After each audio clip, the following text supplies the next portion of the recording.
60 ஆயிடுச்சு மணி விழா முடிஞ்சிடுச்சு ஆனாலும் லவ் ஜோடிதான்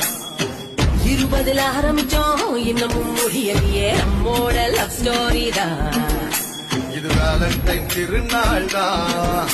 புது உற்சாகம் தரும் நாள் தான் நாம என்னாலும் லவ் பர்த்டே தலைவா கும்மாளம் அடிப்போமே 60 ஆயிடுச்சு மணி விழா முடிஞ்சிடுச்சு ஆனாலும் லவ் ஜோடிதான் 20 ஆரம்பிச்சோம் இன்னமும் முடியலையே நம்மோட லவ் ஸ்டோரி தான்